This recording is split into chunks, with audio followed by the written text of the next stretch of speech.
Hey everyone, and happy Wednesday. I'm Julie Livingston from Want Leverage Communications, and I'm here for another edition of PR Patter. According to today's guest, the glass conference room doors have really bad UX. I am so delighted to welcome Annie Panasopoulos today. She is with Fix Studios, and she's a UX specialist and designer. Fix is a full service design studio which improves user interfaces and makes a lot of things smarter, newer, and generally more memorable. Annie's an experienced strategist and and certified accessibility professional. I want to learn more about that, Annie, who's led digital transformations in a variety of industries. I love that. You're so diverse and flexible, including stigma shattering pharmaceutical brands to architecting blueprints for physical activations. So today we're going to talk about what is UX and how it applies to you. Great to see you, Annie, after so long. Oh, it's great to connect, Julie. Thank you for having me. Annie and I met years ago when she was working on New York Women in Communications, an organization I was a member of at the time, and it was always so delightful to work with her. So I'm really glad we reconnected. So tell me a little bit about UX. I mean, most people know what it stands for, user experience, but tell me a little bit about what you do, and then tell us, how do you evaluate a digital products, I should say that, a digital products UX factor? Of course, of course. Well, I love that you brought up my favorite thing about glass conference doors I because love that is the best way to talk about UX. Anyone who has worked in a environment in an office building where you have a glass room in front of everyone, you're going to a meeting, you're late, you're nervous, then the last thing you want to do is struggle to open a door before you or start. go boom. You go, Right, boom, right, right. walking through it. And it's, people look at it because a glass door is usually beautiful. It's sleek. You can see right through it. It reminds you of like Apple, but there's never like a sign that says push or pull. And also the handle doesn't give you what we call in the UX industry an affordance or some sort of signification that this is push or pull because it looks the same on either side. Mm. So that's what we call a bad user experience. Now, I couldn't agree more, and I have done that boing thing a number of times myself. and how does that make you feel right before you enter the Oh, room? horrible. It You're totally throws in fact, it affects my entire day because, it's so startling. yes, it is. And I mean it's happened to me multiple times. That's why it's been at the top of my head when I wrote that down. But UX is basically that. What we do as UXers is try to improve experiences every day for people, whether that's super simple as product design with like a door and its handle, all the way to a digital product. When relatives ask me actually, what do? I explain to them that I try to make websites and products more user friendly. If you've ever been on a website and you've Oh, been looking for something and you don't know where it is, it's usually a government website or a DMV website. Like, where is this button? What ugh. I try to do is to make sure you can find it. It's horrible. I actually went through this the other day. I wanted to change my business address in the public record for New York State. And I was literally sitting here for 1 hour trying to find out where the link was to that particular form. They were not answering their phone for days. So I was just completely lost. It made me really, I developed a lack of confidence in the organization and was so frustrated and angry. And that's so unfortunate because those are websites that are so important to our everyday lives and they're so helpful and play a role that when something like that happens, whether it's an e-commerce website or a government website, what you said is you lose trust because a website is an extension. I like to think of it as like a conversation between two people. So if It it's really is. brand, it's yourself as a brand and you want to put your best foot forward. And I do want to answer your question about how do you evaluate a digital product. I mean, And do you just like dive in and try it? Oh, yeah, that's the first way. So, user experience is really just putting yourself in the user's shoes. So, we do things like ethnographic research where we'll go try a product ourselves. We'll go out into the world, whether it's a retail space or we'll take the product for a digital space and we'll just play with it. And then we start running into different problems that maybe I have as a user. We'll ask other people who are the key users because one of the things is you have to take a step back and say, I am not the user. I have to put the hat on for someone who is a user. So I am working on a POS system for anyone who's been in the restaurant industry. And I have to put on the hat as someone who is a general manager of a So restaurant. just to interrupt, so POS stands for point of sale, Yes, right? Okay. thank you. Yes, so I have to put on the hat of a general manager of a restaurant, which I've never been, and I have to walk through the system to see how I can best support my restaurant, my employees, and my Mm. customers. And if there's different things throughout this product that can be improved. So me as Annie as a designer would never use this because it's not part of my life, but I have to put on that headspace of being a general manager. What is the things, what are the tasks I need to complete? How does this make me feel when I finish the product? Wow, Annie, that really triggers a thought for me is that you really have to have empathy to do the job that you do. And so is there like an emotional and a physical aspect to UX? There absolutely is. So, the best part about being a UXer, I think, is that you're just trying to help people every day. So, you have to be in the role of empathy to create a better product. So, therefore, you need to really get to know your user. We do things like user testing, we do user research. I maybe interview 5 people, 10 people a day for a project and just getting to learn who is this key demographic past the numbers, past the things that we can see in analytics. What we do is we try to have a conversation to uncover these insights that you wouldn't necessarily get from doing your research on Google Analytics. So it is really important to empathize with what are those pain points in a user's journey, and then how can this product or website help them and get them to where they need to be. So how does deep listening play into this whole the UX experience and how you design things or make adjustments?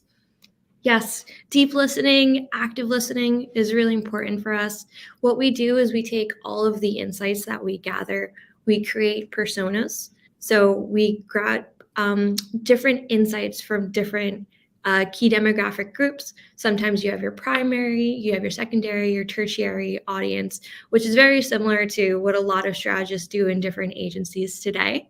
And what we do is take those insights and then make them actionable to designs. So if that's something like, I need to see this button up here because I need to save this, or if I need a form, I need the form to be better located on the website to make sure the process isn't full of friction. We want to avoid user friction in the case of, say, when you were on your website the other day and you were trying to do something and you couldn't find it.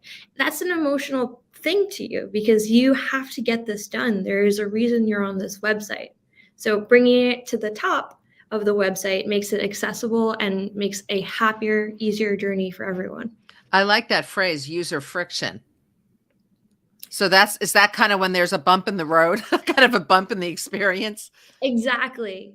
And sometimes as designers, this is what happens is that you design something, you think it's beautiful, you think it's great, and then you put it out into the world and suddenly no one can use it. Like, yeah, doesn't work.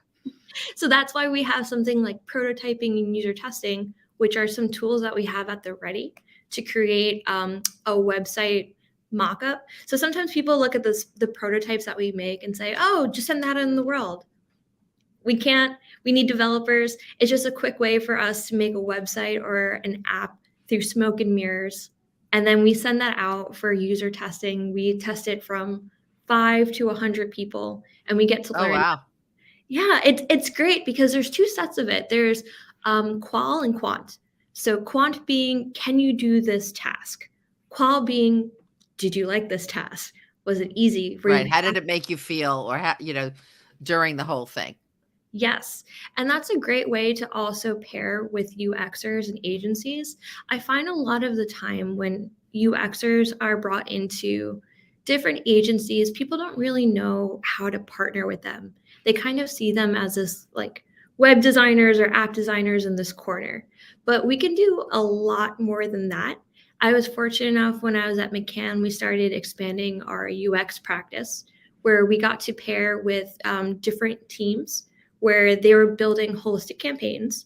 So people were making print ads, radio ads, and then they were also making a website. What we wanted to make sure was that the message was crossing from the PR campaigns all the way through the website.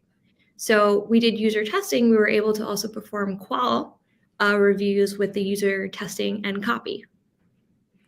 Okay, so that's how a whole brand experience comes together.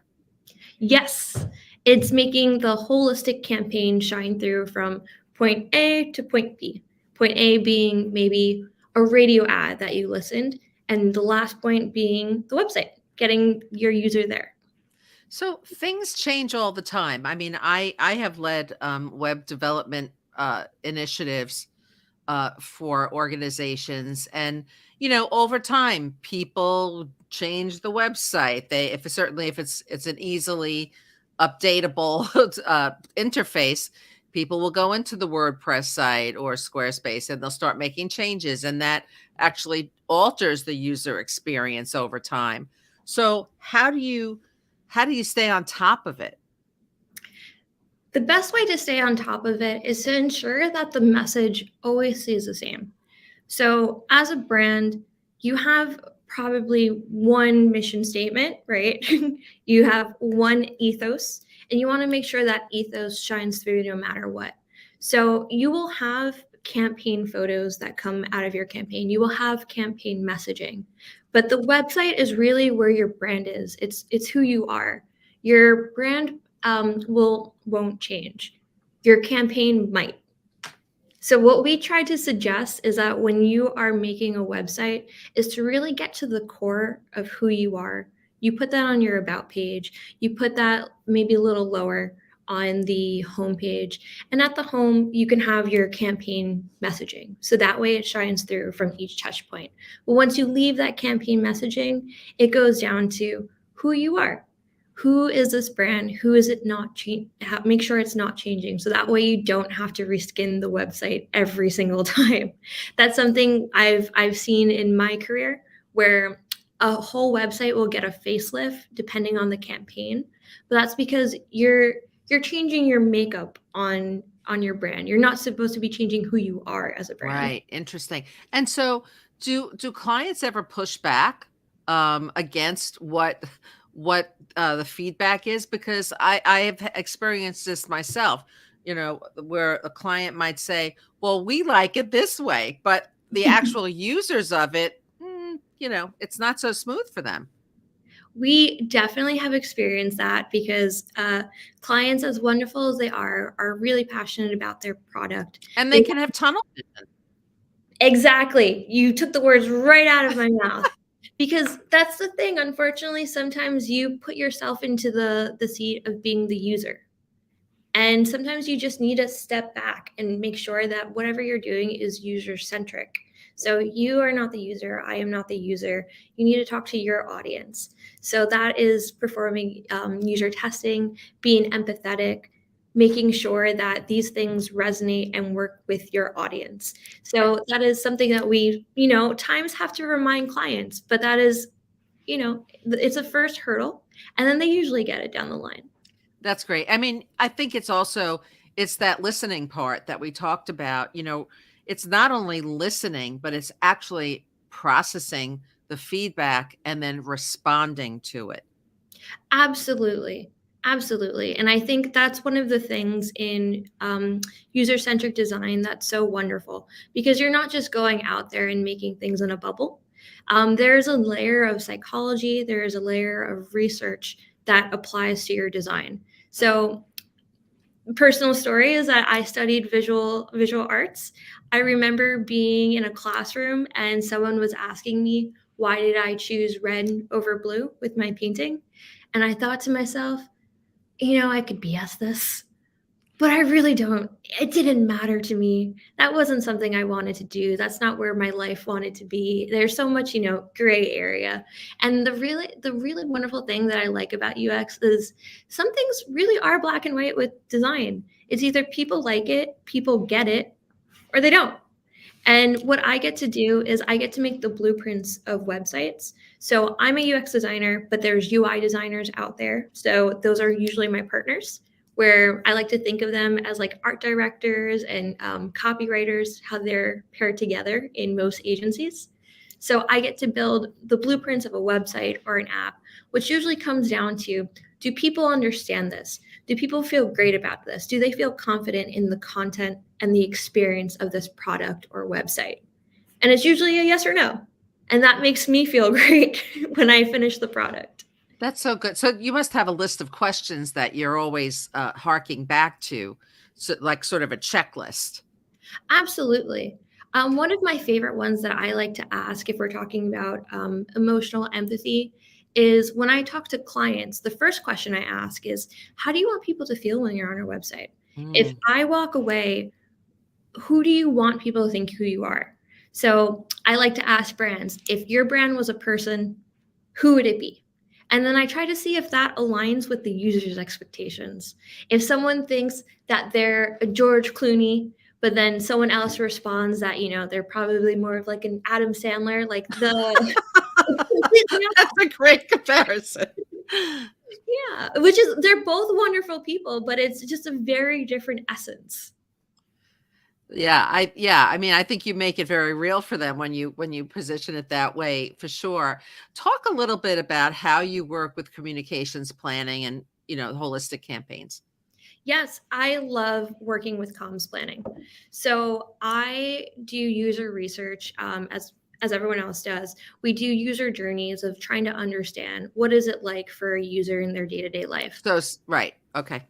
So you start from, even in the morning, when they wake up, when do they look at their phone? What websites are they checking? What emails are they getting? So we're looking at their touch points throughout their day. What's their digital touch points with their phone, their laptop, even messaging from radio if you're in a car every day, or if you're watching TV.